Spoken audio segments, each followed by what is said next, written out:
Welcome to our program on Kardec Radio. Hello, dear friends, and welcome to Kardec Radio for one more Divine Law study.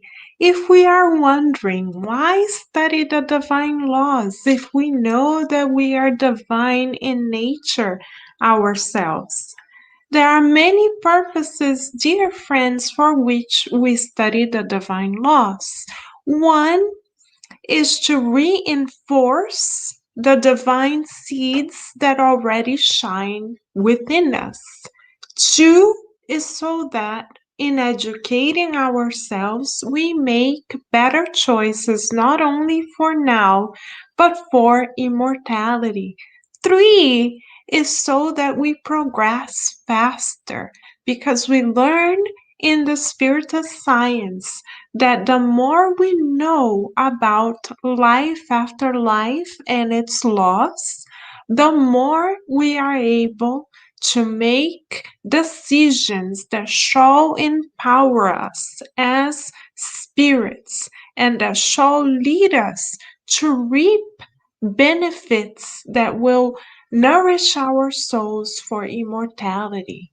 And another reason why we study the divine laws together is that the divine laws are immutable like God.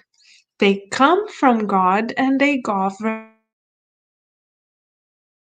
the universe. And our divine regulations, the less citations we shall get in the school of life, and the happier we shall feel. Not that passing temporary happiness associated with instant gratification, but the happiness that comes from a consciousness which realizes that it is fulfilling its eternal duties. All of us, dear friends, incarnated with a reincarnatory plan designed, tailor-made for each and every one of us to achieve spiritual developmental milestones. Those are virtues which we are in the process of acquiring. And the more we understand the laws that govern us, the more we can reason our faith. The more we reason our faith, the more we are able to practice the virtues that we reincarnated to acquire, like patience, like compassion, like understanding, like forgiveness. We are able to feel blessed even amidst difficulties, challenges, even amidst a pandemic, because we learn that we are not in a haphazard universe.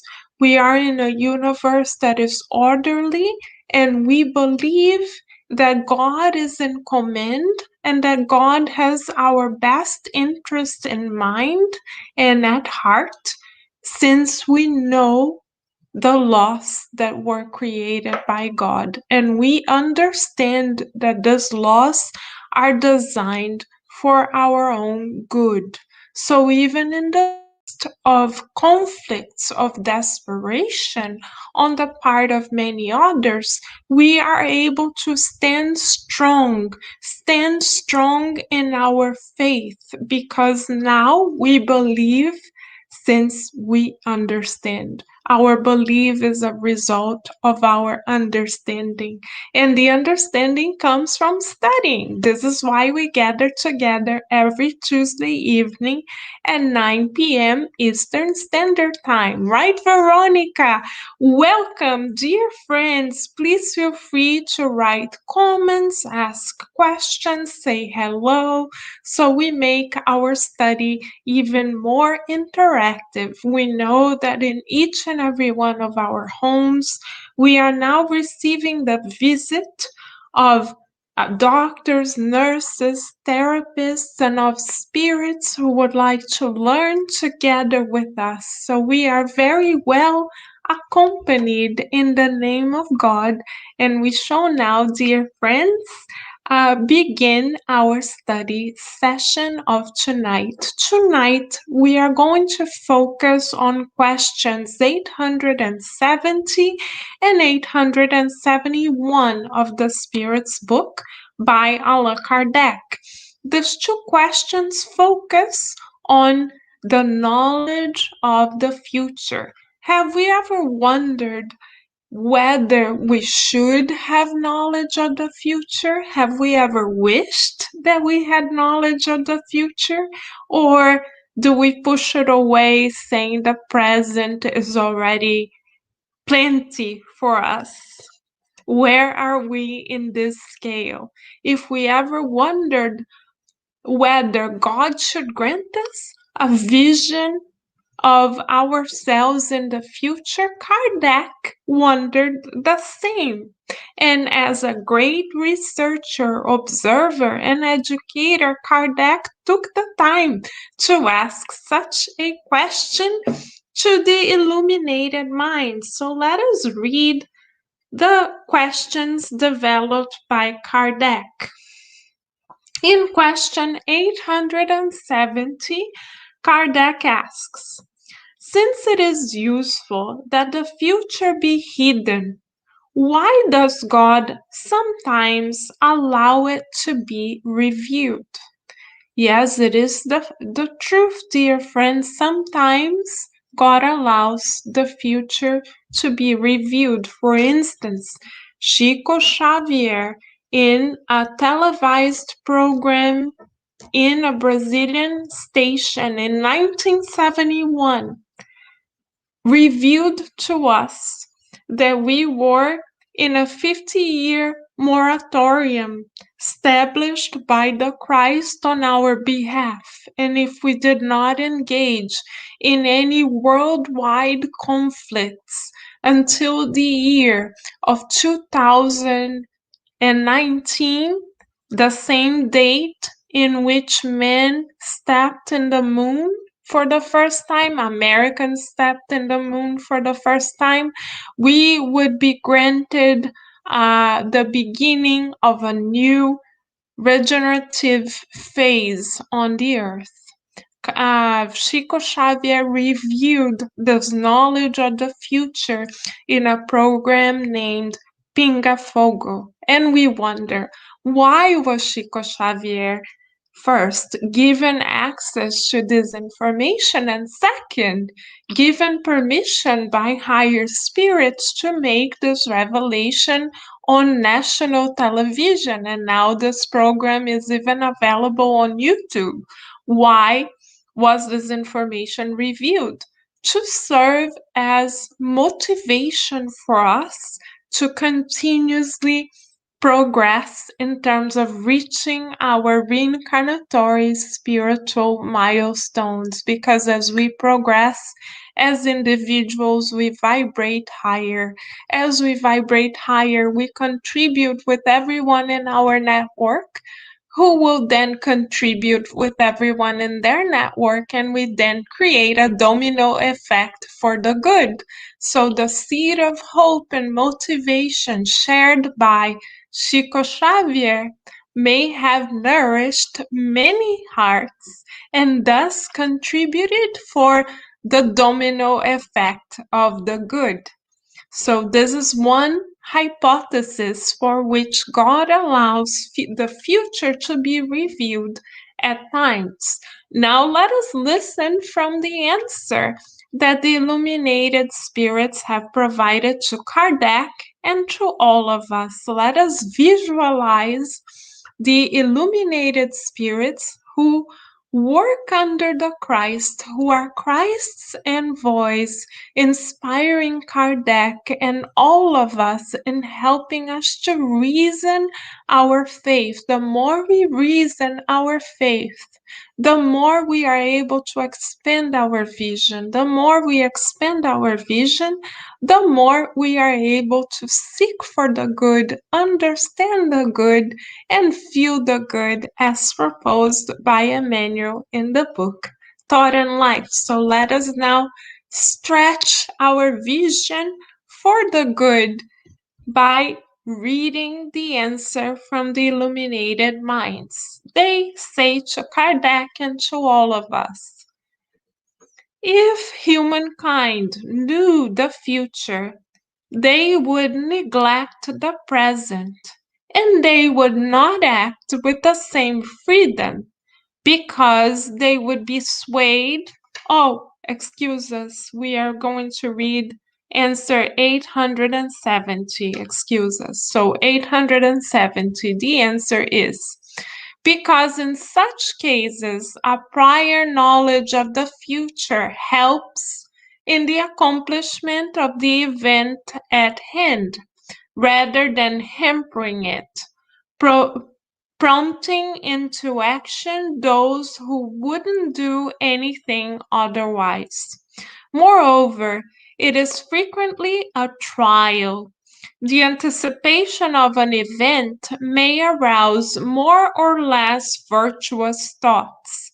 If a person or individual is told, for instance, that they will receive an unexpected inheritance, they may be tempted by greed, by the excitement at the prospect of adding to their earthly pleasures, by the desire to acquire their inheritance sooner, and longing for the death of the one who will leave their estate to them. Or else such possibility may awaken in the individual good feelings and generous thoughts. If the prediction is not fulfilled, there will be the additional trial of how the person in question shall endure the disappointment.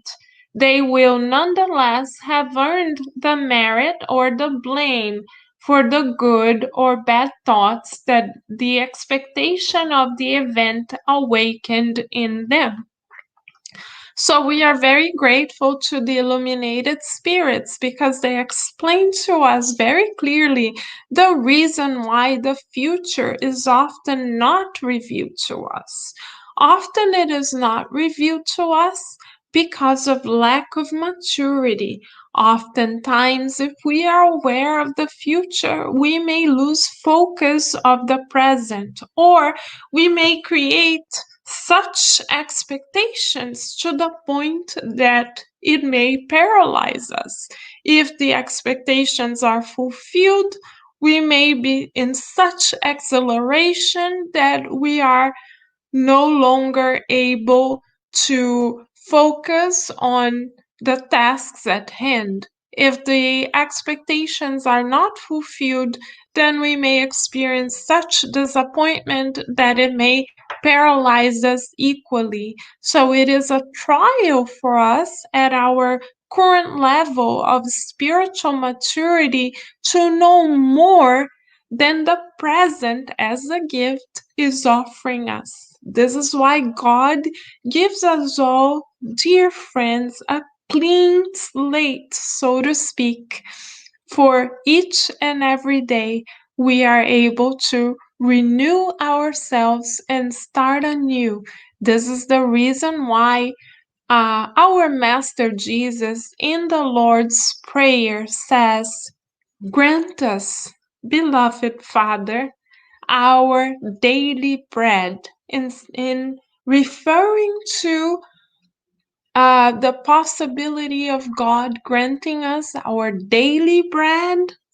Master Jesus implies the following as far as we understand. Of course, Master Jesus is so beautiful and above us that we cannot pretend to understand everything he meant, but we can hypothesize that what he may have inferred to is the fact that we need to first harvest a connection with God daily, and second, we need not to worry about either yesterday or tomorrow, because it is in the gift of today that we can actually make a difference by planting seeds of hope, seeds of kindness, seeds of compassion, seeds of reconciliation in the gardens of our souls, which shall flourish, bloom, and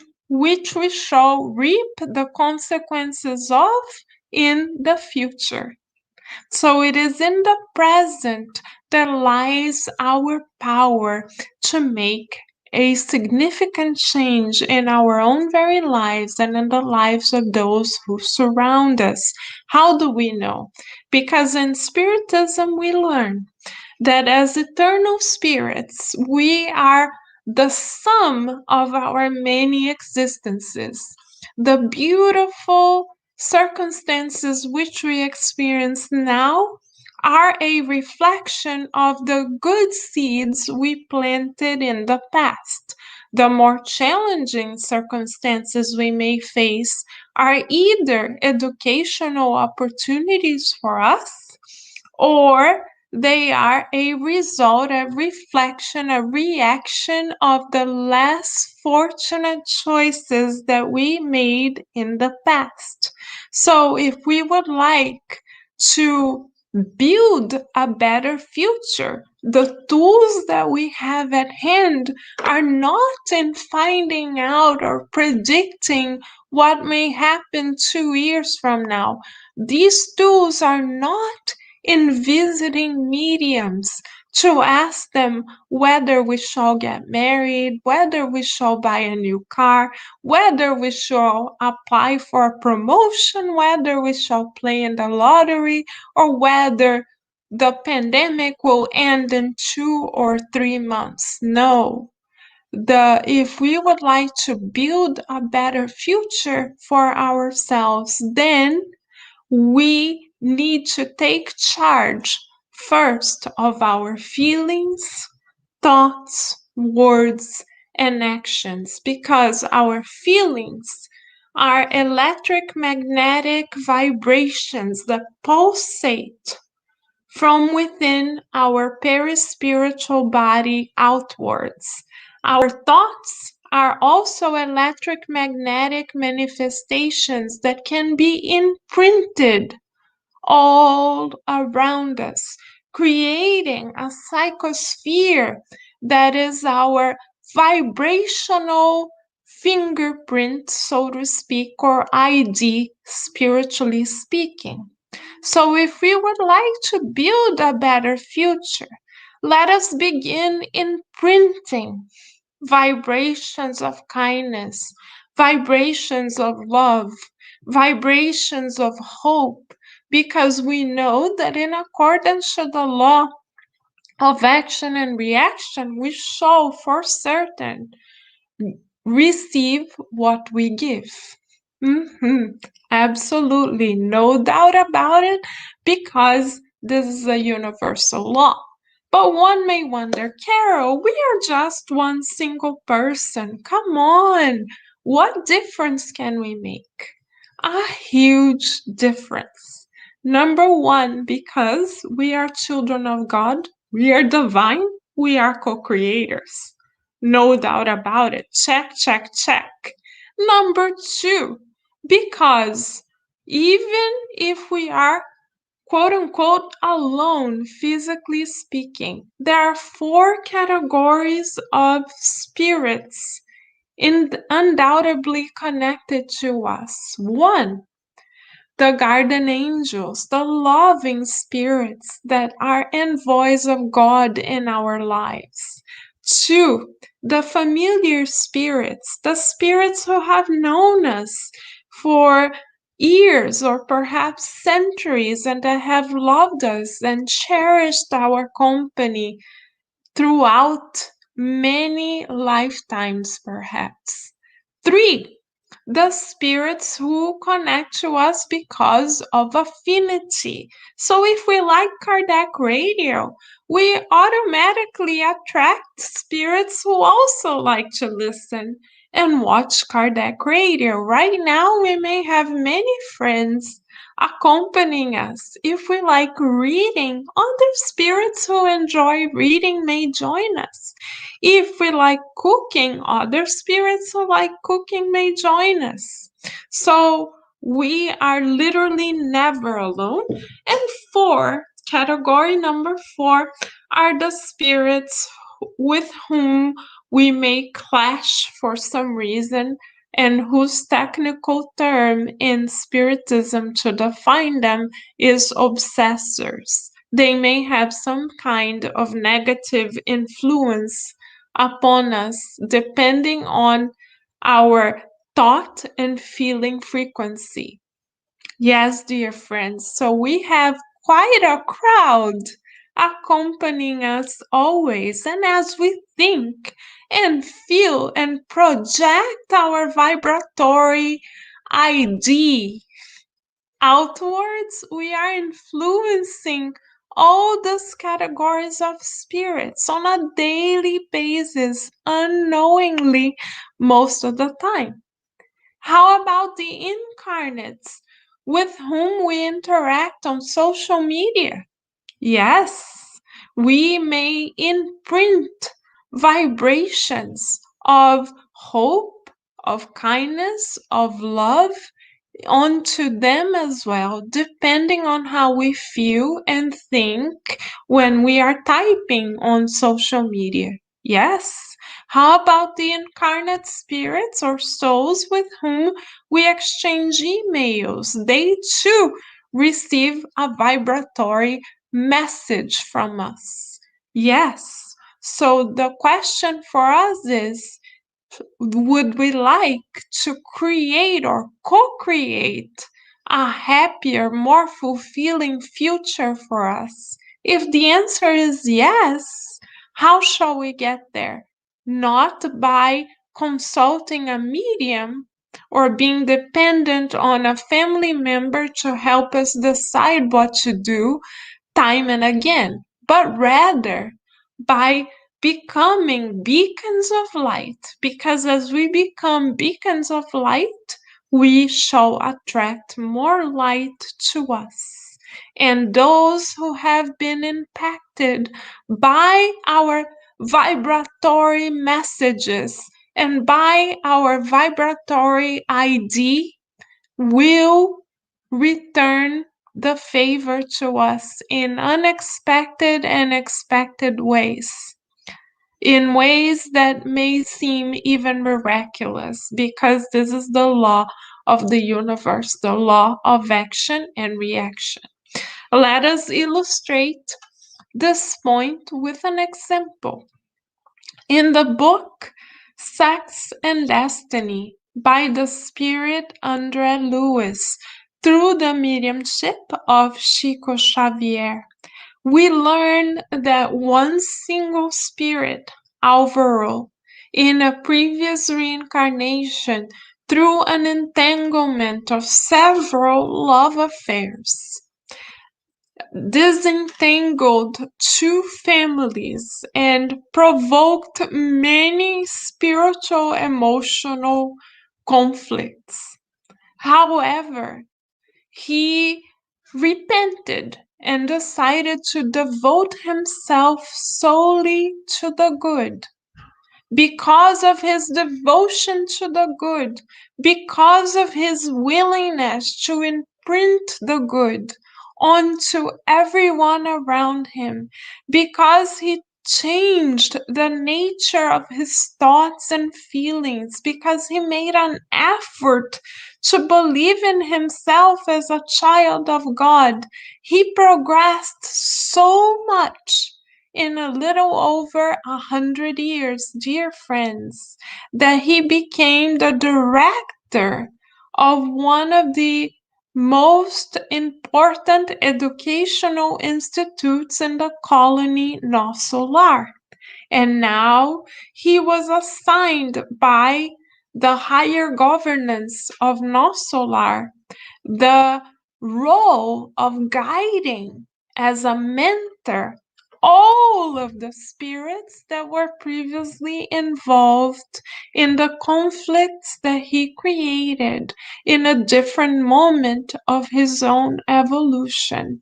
So, though he was, quote unquote, the villain in a previous life, he decided to believe in his own good so much that he catapulted himself, and in less than 100 years he was able to then be the one, the beacon of light that brought all of those spirits who were previously in conflict back together. And he, in the book Sex and Destiny, as Brother Felix, is able to work tirelessly to harmonize his loved ones yet again. And at the end of the book, he himself reincarnates in the mission of healing the heart of the very spirit whom he had previously hurt the most.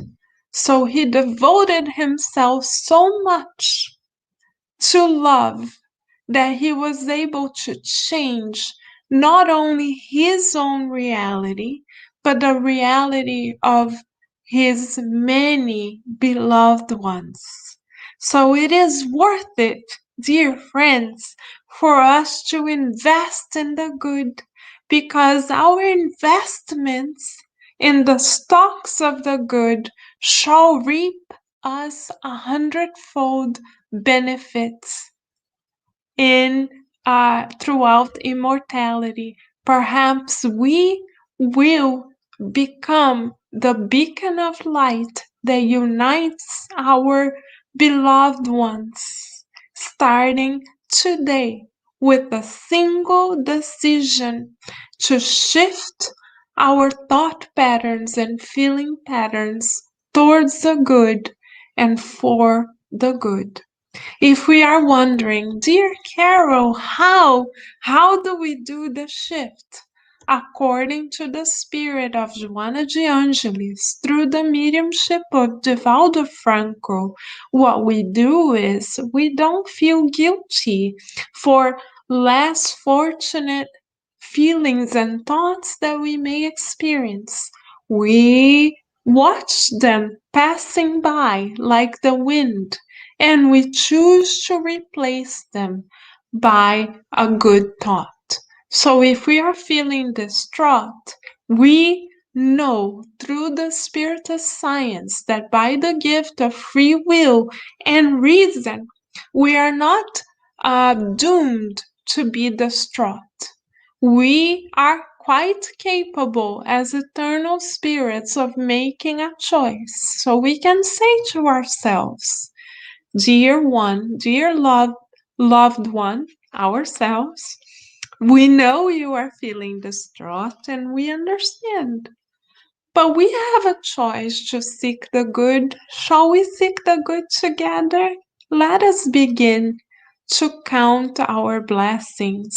So if we are saying to ourselves, we are so frustrated that the pandemic is not over yet, that every day seems like the day before, that everything is so monotonous, then we can choose to honor our feelings, say thank you, appreciate being able to vocalize that, even if just internally. However, we can choose to seek for the good.